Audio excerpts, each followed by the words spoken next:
5 seconds. Start. Apart from the three accused whose presence at the place of occurrence was not accepted, the trial court also doubted the presence of two out of the three eyewitnesses. Stop.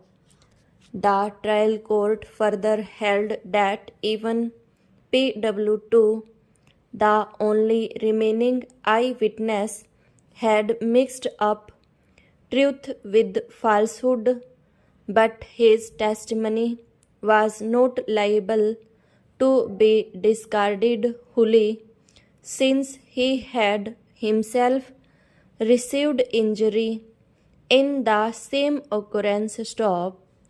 In regard to the injury, the trial court came to a truly amazing conclusion. Stop. The injury on the hand of Ramesh was certainly in existence, and it was also proved by the medical evidence. Stop.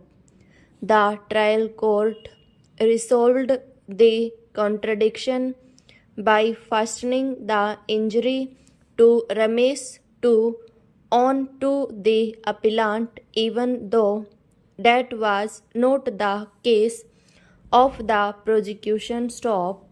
The appellant was thus held guilty also of causing the knife injury to Ramesh and came to be convicted under Section 324 in addition to Section 301 of the Penal Code. Stop.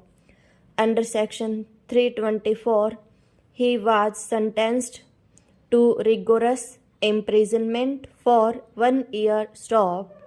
He was also convicted under Section 25 of the Arms Act by a separate judgment of the trial court dated February 2, 1998 in Sessions Case number 26 of 1993 and sentenced to the period of imprisonment already undergone as under trial. Stop.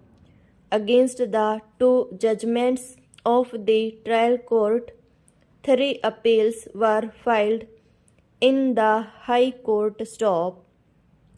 The High Court, by the judgment and order coming under appeal, dismissed all the 3 appeals and the revision, and thus upheld the judgments of the trial court in all aspects. Stop. Stanza.